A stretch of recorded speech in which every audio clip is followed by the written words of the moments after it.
Bienvenue dans la deuxième partie du corrigé de cette série d'exercices sur les ondes. Donc dans la première partie, j'ai corrigé l'exercice 1. Bien sûr, les sujets, vous pouvez les télécharger dans la description de la vidéo. Dans cette partie, je vais corriger l'exercice 2. Bon, cet exercice est surtout destiné aux élèves de sciences maths et même les élèves qui font l'optique géométrique à la faculté. Donc, c'est un exercice vraiment d'optique géométrique. Bon, on va considérer deux prismes de verre taillés sous forme de triangle rectangle isocèle d'indice grand N et d'indice petit n. Ils ont la droite ou bien le dioptre AB comme surface commune. En I1, vous avez réfraction. I1, vous avez dahirat l'inkisar. Et en I2, vous avez réflexion totale. Dahirat l'inkikas. Réfléchissons en I2 et en I3, vous avez I3, c'est pas représenté ici, c'est ici. Et vous allez avoir je vais donner le schéma détaillé. Vous avez aussi réfraction. Bien. Et on va établir les lois de Snell et Descartes au point I1 et au point I3. Quelle relation doit vérifier les angles R alpha et phi delta? Donc ça c'est purement de la géométrie. La géométrie, rien à voir avec le cours, que de la géométrie. Ensuite, pour qu'il y ait réflexion totale, c'est-à-dire à la limite de réflexion, montrer que n au carré, voilà la question qui est un peu difficile. Ensuite, calculer ces applications numériques et quelle doit être, pour que la réflexion soit totale en I2, doit être plus grande ou plus petite. On va répondre à ceci et écrire la relation que doit vérifier grand N et petit n pour que l'angle sort ici perpendiculairement à dioptre AC. Voilà pour l'exercice. Donc voilà le schéma clair de l'exercice parce qu'il n'était pas clair dans l'énoncé. En fait, vous avez deux prismes à coller d'angle pi sur 2, pi sur 2. D'accord? Je vais expliquer le principe, le chemin optique qui va être suivi par un rayon. Donc un rayon qui arrive ici, normal, sous incidence normale. Vous savez qu'un rayon qui arrive sous incidence normale, il continue son chemin. Il ne va pas être l'angle de réfraction d'incidence égale à 0, l'angle de réfraction égale à 0. Arrivé ici, première chose, il faut tracer la normale. La normale. D'accord? L'angle d'incidence, c'est quoi? L'angle d'incidence, c'est l'angle entre la normale et l'angle et le rayon incident. Là, on vous dit ici que l'angle va être réfracté dans cette direction. Bon, je vais les mettre plutôt en bleu. En bleu, voilà la suite. Ça, c'est ici. Arrivé ici, on vous dit, vous avez réflexion. Donc là, toujours tracer la normale. Donc ça, c'est la normale. La normale, voilà. Ici, l'angle va être réfléchi. Voilà. Et arrivé ici, toujours tracer la normale, la moudia da'iman, la moudia al-oula, la normale, voilà, et l'angle après ici va être réfracté. Là, il y a réfraction. Donc, inkisar au point I1 et au point I3, in'ikas au point I2. Donc, dahirat l'in'ikas à la réflexion totale, vous avez l'angle d'incidence est égal à l'angle de réflexion. Ici, vous avez un angle bêta. Ici, l'angle de réflexion, réflexion, c'est cet angle. C'est l'angle entre la normale et le rayon réfléchi. Et ça, c'est le rayon R. Le rayon R. Voilà, il faut bien comprendre le schéma d'abord. Cet angle bêta. Et voilà l'angle I, donc là, l'angle de réfraction à la sortie du deuxième prisme, c'est l'angle entre la normale et le rayon réfléchi. Réfracté plutôt, voilà. Il faut bien comprendre le schéma, le reste, vous allez voir que c'est de la géométrie. Bon, je vais tout de suite calculer cet angle. Je pense que c'est facile, ça, même s'il n'est pas donné. Vous avez 45, vous avez pi sur 2, donc cet angle, c'est 45. Cet angle, pardon, c'est 45. Pardon, là, voilà, cet angle, c'est pi sur 2, 45. Donc, c'est un triangle isocèle, obligatoirement. Donc, vous avez 45 degrés. Ça, c'est pi sur 2. Tout cet angle-là, c'est pi sur 2. Donc, obligatoirement, cet angle, c'est 45. D'accord? Donc ça, c'est la première question. Maintenant, on va écrire les lois de Snell et Descartes en I1. Donc en I1, j'ai quoi? Donc je rappelle les lois de Snell et Descartes, c'est ça. N1 sinus I1 égale à N2 sinus I2. C'est quoi l'indice du milieu 1? C'est grand N. C'est quoi l'angle? C'est pi sur 4 d'incidence. C'est sinus 45 degrés. Est égal à quoi? À petit n fois sinus R. Donc, j'ai grand N fois racine de 2 sur 2 est égal à petit n sinus R. Ça, c'est la première relation. Notez bien, on va utiliser toutes ces relations dans réponse aux questions. En I3, donc en I3, donc je vais noter une autre page. En I3, on va les détailler. Au point I3, c'est quoi? Donc, notez bien, ici, la milieu petit n, l'angle d'incidence c'est bêta. Donc, petit n fois sinus bêta, petit n fois sinus bêta est égal, là, c'est l'indice 1, l'angle c'est i, donc est égal à 1 fois sinus i. Donc, voilà, deuxième relation. D'accord? Donc, n fois l'angle d'incidence c'est bêta est égal à 1 fois l'angle de réfraction c'est petit i. Voilà pour les deux premières questions. Quelle relation existe entre R et alpha? Voilà R et alpha, c'est cet angle.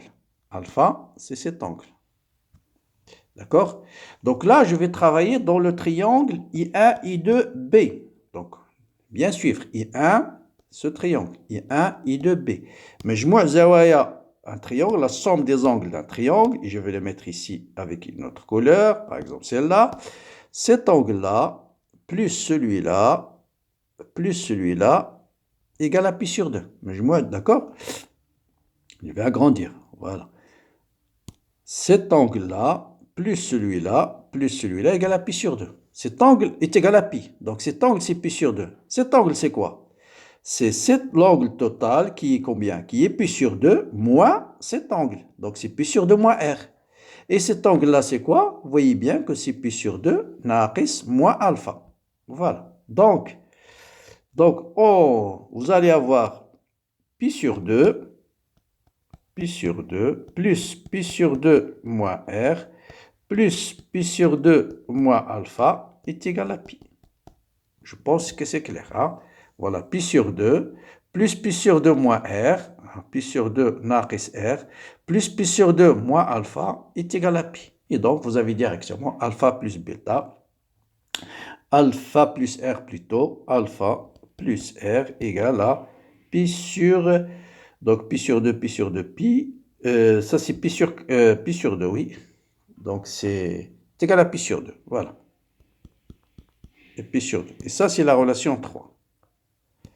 Relation 3. Maintenant, quel est l'angle entre R et alpha? Là, je vais travailler dans le deuxième triangle. Ça c'est R et alpha, pardon. C'est R et alpha. R et alpha. Maintenant, alpha et bêta. Alpha et bêta. Voilà. Cet angle-là et cet angle-là. Alpha et bêta. Là, on va travailler dans ces triangles. On va travailler dans le triangle I3. Donc, ça, c'est I3. C, I2. Et la même chose, vous voyez bien que, donc je vais mettre ces triangles, c'est les angles, cet angle-là, plus celui-là, plus pi sur 4, est égal à pi. Cet angle, c'est pi sur 4. Cet angle, c'est combien? C'est pi sur 2, moins alpha.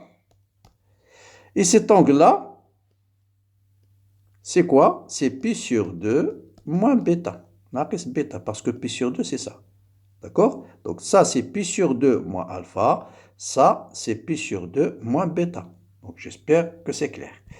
Voilà, donc on va réécrire. Donc dans le triangle I2, I3 et C, j'ai pi sur 4 plus pi sur 2 moins alpha plus pi sur 2 moins bêta. Mais moi, la somme des triangles égale à pi. Donc vous avez alpha plus bêta égale à pi sur 4. Voilà la relation 4. Bon, avant de continuer, n'oubliez pas d'ajouter un like à la vidéo, de le partager au maximum avec vos amis. Invitez vos amis à rejoindre cette chaîne.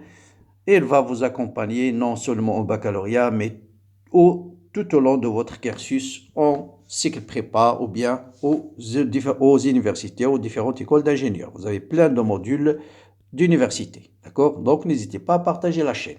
Bien. Donc, voilà, on a déterminé la relation entre alpha et bêta.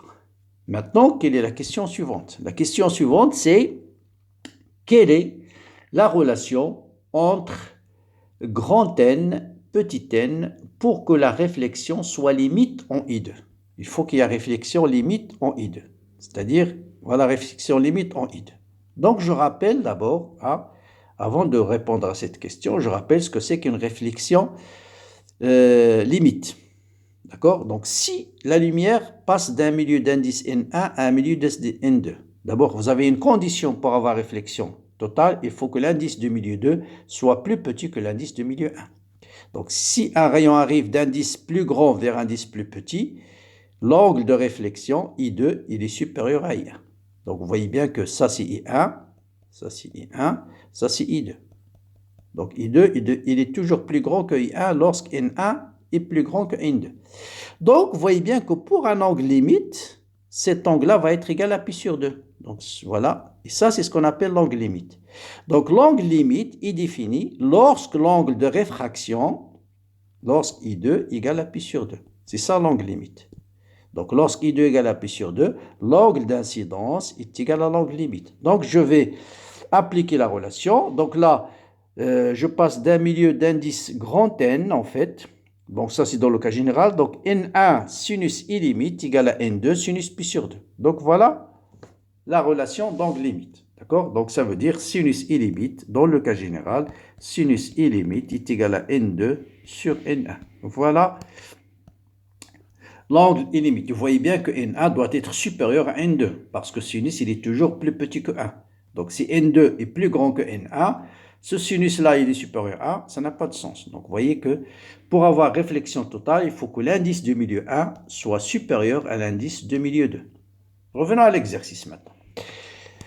Il y a réflexion totale, il limite l'angle, on cherche la relation entre, on doit montrer que N2 est égal à 2 facteurs de N2 N au carré moins 1 lorsque vous avez réflexion limite, ou bien lorsque alpha est égal à alpha limite. Or, si alpha est égal à alpha limite, cet angle est égal à pi sur 2. Donc, je vais avoir petit n, l'indice du deuxième prisme, fois sinus alpha limite, est égal à l'indice du milieu 2 qui est l'air, fois sinus pi sur 2. Donc, n sinus alpha limite est égal à 1. Donc, n sinus alpha, limite, est égal à 1. Voilà. Or, alpha, on vient de montrer que alpha plus r est égal à combien? Est égal à pi sur 2. Ça, c'était la relation de tout à l'heure. Donc, je vais remplacer alpha par sa valeur. Donc, n, parce que je dois faire apparaître grand N. Pourquoi l'idée de tout ça? Grand N apparaît où? Apparaît, donc n'oubliez pas que grand N apparaît dans l'incidence ici. Grand N, ça apparaît dans la relation ici, dans la relation 1. Donc, je dois faire apparaître R dans cette expression. Voilà l'idée. Or, R, il intervient où? R, il intervient ici. Donc, vous voyez bien que je dois remplacer alpha par pi sur 2 moins R. Voilà l'idée. D'accord? Donc, je vais remplacer ici sinus alpha, c'est pi sur 2 moins R est égal à 1. Or, sinus pi sur 2 moins alpha, c'est cosinus alpha. Donc, n cosinus R est égal à 1.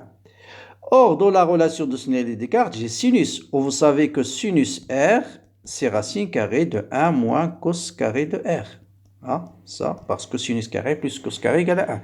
Donc, n facteur de racine carrée de 1 moins cosinus, donc cosinus, donc là à l'inverse, on va faire cosinus plutôt, donc on va faire cosinus ici, et ça c'est sinus. Donc, cos de R est égal à racine carrée de 1 moins sinus carré de R. Donc, je vais faire racine carrée de 1 moins sinus carré de R. Et maintenant, je vais remplacer, est égal à 1. Je vais remplacer sinus R par sa valeur. Rappelez-vous, sinus R, c'est l'expression de la loi de Snell-Descartes. Sinus R est égal à grand N sur petit n racine de 2. Donc, parce que racine de 2 sur 2, c'est 1 sur racine de 2. Donc, je vais remplacer sinus R par sa valeur. Donc, essayez de suivre. Donc, là, donc, qu'est-ce qu'on a? On a petit n racine carrée de 1 moins sinus carré de R. Et on a dit sinus R, c'est petit n sur grand N racine de 2 au carré. Non, grand N plutôt, grand N, pardon, c'est grand N sur petit n racine de 2 au carré. Donc ça, c'est sinus R est égal à 1. Je vais introduire n à l'intérieur de la racine. Donc, voilà, donc c'est racine carrée de n au carré moins grand N au carré sur 2 est égal à 1. Bon, après, je vais lever tout au carré, donc n au carré est égal à n au carré, ou bien moins n au carré sur 2 est égal à 1. On cherche nos grands N, donc n au carré sur 2, je le ramène de l'autre côté, égal à n au carré moins 1. Donc n au carré est égal à 2, facteur de n au carré moins 1. C'est ça la relation qu'on vous demande de démontrer. C'est bien ça, ou bien ce qu'elle forme. Je reviens à l'exercice, désolé pour ce petit passage. Voilà, n au carré, c'est 2 facteurs de n au carré moins 1, c'est bien ça. Voilà. Donc on vient de démontrer que n au carré, on y arrive. Voilà, n au carré est égal, voilà la relation, voilà la question qui est un peu difficile dans l'exercice, d'accord? Après, bien sûr, c'est juste des applications numériques. Je crois qu'on a déterminé. Oui, maintenant, la question aussi très intéressante. Est-ce que, là, vous pouvez répondre juste par des schémas. Est-ce que, pour qu'il y ait réflexion totale, n doit être, bon, ça c'est n0. On va l'appliquer n0. C'est l'indice pour lequel vous avez réflexion totale. D'accord? Donc, c'est l'indice pour lequel vous avez réflexion totale. Maintenant, on vous dit que pour que réflexion soit totale en I2, est-ce que n doit être supérieur à n0 ou n doit être plus petit que n0? Eh bien, pour répondre ici, pour qu'il y ait réflexion totale, donc là, c'est aussi une question qui n'est pas simple, pour le niveau terminal, réflexion totale, la condition c'est quoi? Il faut que alpha soit supérieur à alpha limite.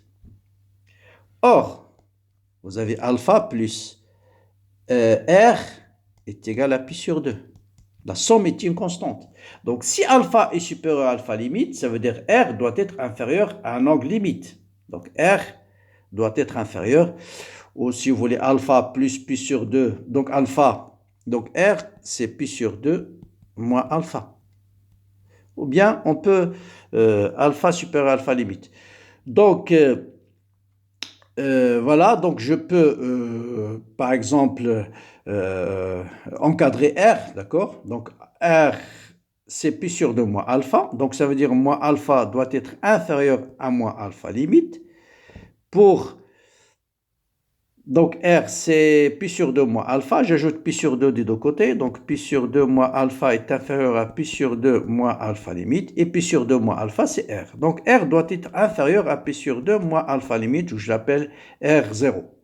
Donc, pour qu'il y ait réflexion totale, le rayon R doit être plus petit qu'un angle limite. De toute façon, vous pouvez dire juste que, puisque alpha plus R égale à pi sur 2, si alpha doit être supérieur à un angle limite, R doit être plus petit à un angle limite R0.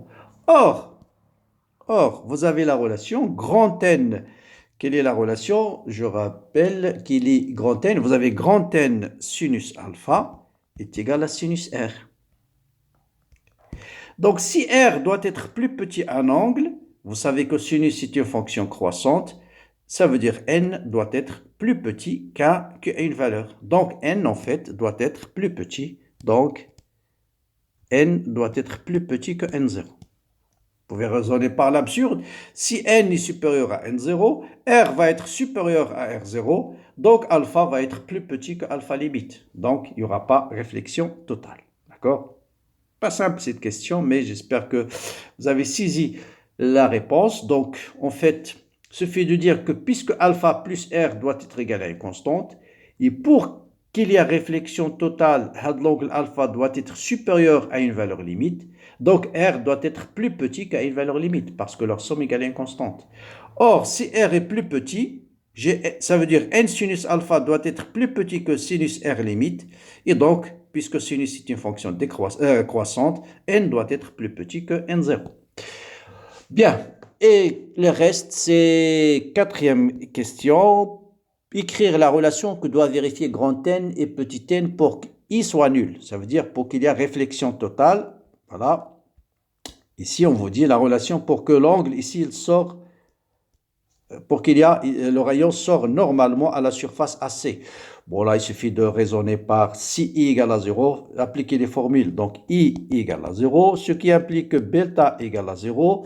Et puis, vous avez les relations alpha plus bêta égale à pi sur 4, ça peut alpha égale à pi sur 4.